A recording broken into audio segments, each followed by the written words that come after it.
आज हम एक ऐसे विषय पर बात करने वाले हैं, मतलब एक ऐसी चीज जो सच में हमारे पूरे देश को ना एक साथ बांध कर रखती है। बिल्कुल। हाँ, तो आज के हमारे इस डीप डाइव चर्चा का टॉपिक है राष्ट्रीय अर्थव्यवस्था की जीवन रेखाएं, यानी लाइफलाइंस ऑफ नेशनल इकोनॉमी। हमारे पास आज जो रिसर्च और डेटा का स्टैक है, उसमें भारत के ट्रांसपोर्ट, कम्युनिकेशन और व्यापार के एक विशाल नेटवर्क की पूरी कहानी है। और ये कहानी बहुत दिलचस्प है ना?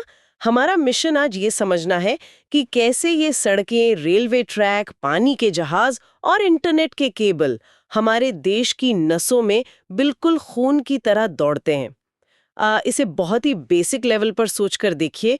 हम सुबह उठकर जो चाय पीते हैं, उसकी पत्ती असम या दार्जिलिंग से आती है। है। या हमारे हाथ में जो लेटेस्ट स्मार्टफोन है, उसके पार्ट्स दुनिया के अलग-अलग कोनों से हम तक पहुंचते हैं। ये चीजें सप्लाई वाली जगह से डिमांड वाली जगह तक कोई जादू से तो चलकर नहीं आ जाती। इसके पीछे का पूरा जो विज्ञान है, जो नेटवर्क है, वही आज हमारे विश्लेषण का केंद्र है। सही कहा। और इस पूरे सिस्टम को समझने के लिए ना हमें अपना नजरिया थोड़ा बदलना होगा। हम अक्सर ट्रांसपोर्ट, कम्युनिकेशन और ट्रेड को अलग-अलग बॉक्सेस में रख के देखते हैं। हाँ, कि ये तीनों अलग फील्ड्स हैं। बिल्कुल, लेकिन असल में ये तीनों एक दूसरे के कॉम्प्लीमेंट्री हैं, यानी एक दूसरे के पूरक हैं। कोई भी देश चाहे कितना भी बड़ा क्यों ना हो, अगर उसका ट्रांसपोर्ट अच्छा है लेकिन कम्युनिकेशन स्लो है, तो बिजनेस कभी भी अपनी पूरी रफ्तार नहीं पकड़ सकता। Make sense. ये तीनों मिलकर ही एक ऐसी जीवन रेखा बनाते हैं जो हमारे इतने बड़े देश को एक साथ जोड़ती है और देश के तेज विकास के लिए बहुत जरूरी है। तो चलिए इस नेटवर्क को जमीन से डिकोड करना शुरू करते हैं। जमीन पर दौड़ती अर्थव्यवस्था की बात करें तो भारत जैसे विशाल देश में सड़कों का नेटवर्क दुनिया के नक्शे पर कहाँ स्टैंड करता है? यहाँ पर डेटा एक बहुत ही सरप्राइजिंग तस्वीर पेश करता है। 2020-21 के आंकड़ों के हिसाब से भारत का रोड नेटवर्क दुनिया का दूसरा सबसे बड़ा रोड नेटवर्क है। वाओ, दूसरा सबसे बड़ा।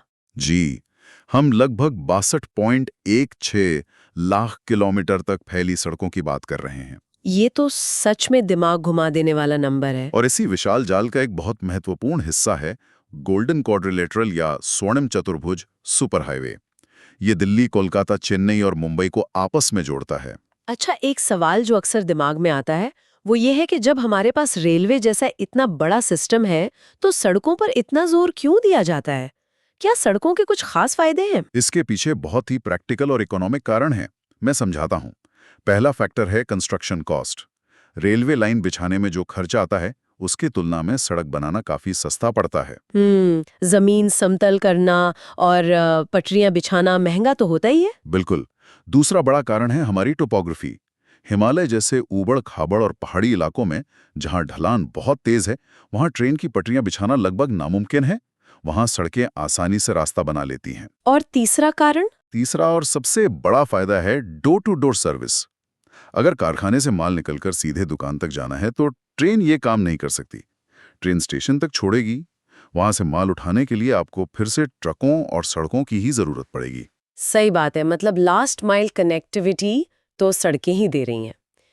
और पहाड़ी इलाकों की बात हुई है तो मुझे हमारे सोर्सेज में दी गई एक बहुत ही यादगार केस स्टडी याद आ रही है, अटल टनल की। हाँ, ये हमारी इंजीनियरिंग का एक बेहतरीन नमूना है। बॉर्डर रोड्स ऑर्गेनाइजेशन यानी बीआरओ ने इसे बनाया है। 9.02 किलोमीटर लंबी ये टनल दुनिया की सबसे लंबी हाईवे टनल है। और ये काफी ऊंचाई पे भी है ना? जी, ये 3000 मीटर की ऊंचाई पर है। इसकी सबसे बड़ी खासियत यह है कि ये मनाली को लाहौल स्पीति घाटी से साल भर जोड़े रखती है। साल भर? तो क्या पहले वहां के हालात अलग थे? बहुत अलग थे। पहले भारी बर्फबारी के कारण रोहतांग पास बंद हो जाता था और ये पूरी घाटी हर साल लगभग 6 महीने के लिए देश से पूरी तरह कट जाती थी। सोचिए 6 महीने तक कोई कनेक्टिविटी नहीं। वो तो वहां के लोगों के लिए बहुत मुश्किल रहा होगा। बिल्कुल।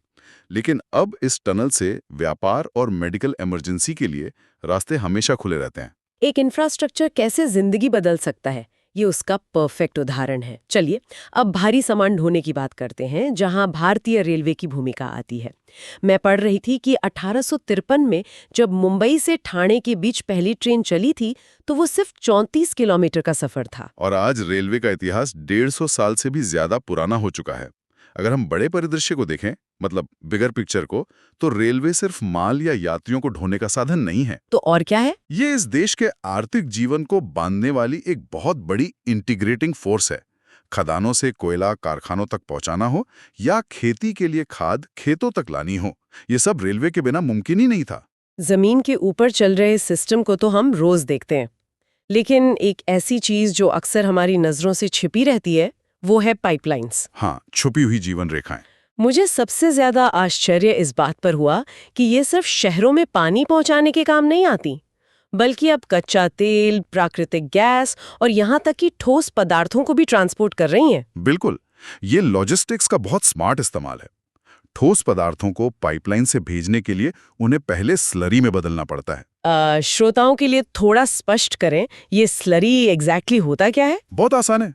किसी ठोस पदार्थ जैसे कोयले को बारीक पीसकर उसमें पानी मिला दिया जाता है, जिससे एक गाढ़ा पेस्ट बन जाता है। इसे ही स्लरी कहते हैं। फिर इसे हाई प्रेशर से पाइपलाइंस के जरिए हजारों किलोमीटर दूर भेज देते हैं। ये तो ट्रेनों में माल भेजने से बहुत एडवांस तरीका है। इसका आर्थिक प्रभाव बहुत बड़ा है। बरौनी, मथुरा और पानीपत जैसी रिफाइनरियां जो समंदर से कोसों दूर हैं, वो केवल पाइपलाइंस की वजह से ही संभव हो पाई हैं। क्योंकि क्रूड ऑयल तो जहाजों से समंदर के किनारे पहुंचता है। एग्जैक्टली। और अगर मैं गैस पाइपलाइन की बात करूं, तो 1700 किलोमीटर लंबी HVJ यानी हजीरा विजयपुर जगदीशपुर गैस पाइपलाइन का उदाहरण बहुत अहम है, जो अब काफी फैल चुकी है, राइट? जी।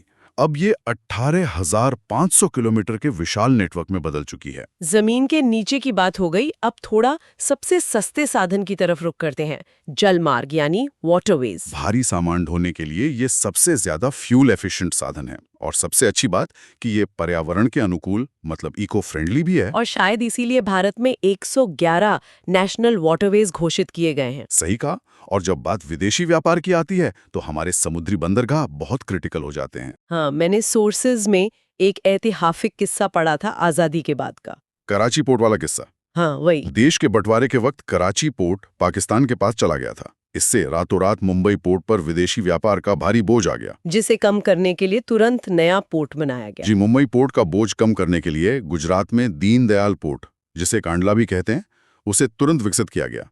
आपको अंदाजा है कि आज हमारा कितना व्यापार समुद्री रास्तों से होता है? शायद काफी ज्यादा। वॉल्यूम के हिसाब से भारत का 95% विदेशी व्यापार इन्हीं समुद्री रास्तों से होता है। 95%? वाओ!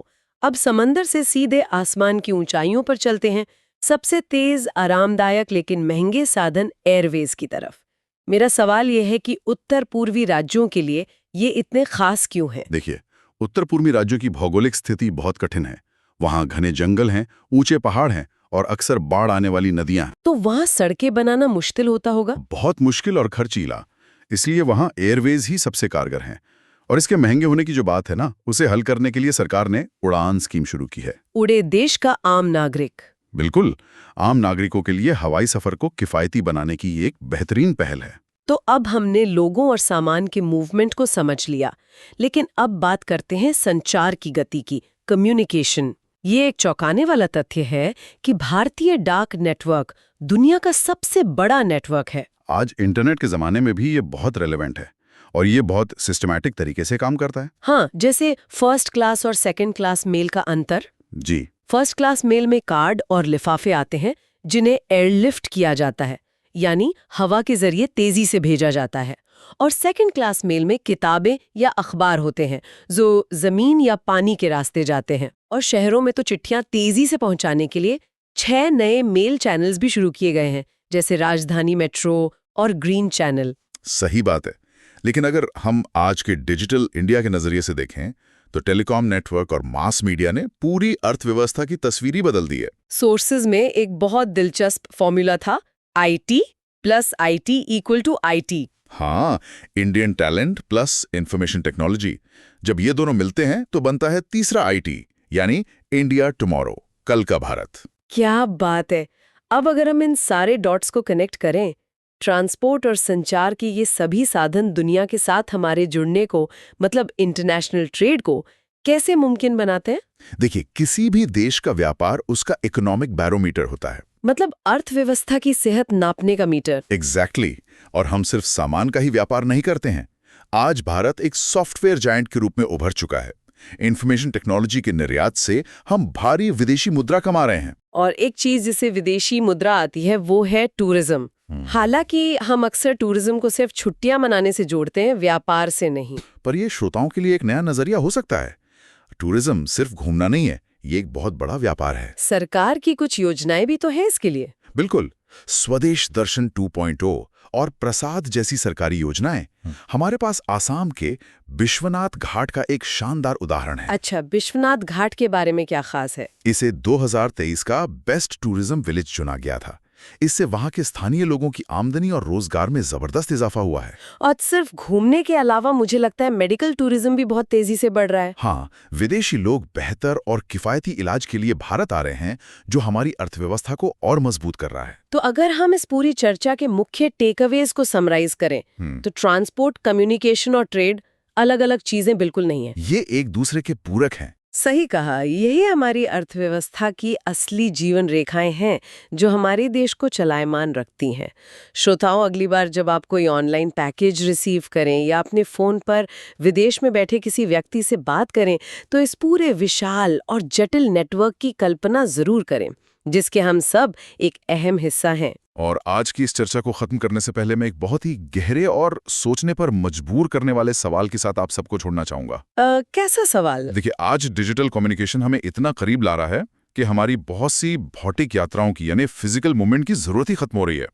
हम वीडियो कॉल कर लेते हैं, घर से काम कर लेते हैं। ये तो है। तो सोचने वाली बात यह है कि क्या भविष्य में हमारे बड़े बड़े हाईवे और तेज ट्रांसपोर्ट नेटवर्क्स सिर्फ सामान ढूंढने के लिए रह जाएंगे, या फिर इनका मुख्य इस्तेमाल टूरिज्म जैसे नए अनुभवों की तलाश के लिए होगा? क्या वर्चुअल दुनिया कभी हमारी इन भौतिक जीवन रेखाओं की पूरी तरह से जगह ले पाएगी? क्या वर्चुअल दुनिया फिजिकल जीवन रेखाओं की जगह ले पाएगी? वाकई ये सोचने पर मजबूर करने वाला सवाल है। इसी विचार के साथ श्रोताओं, हम आपको खुद से एक्सप्लोर करने के लिए छोड़ते हैं। आज की इस डीप डाइव में बस इतना ही।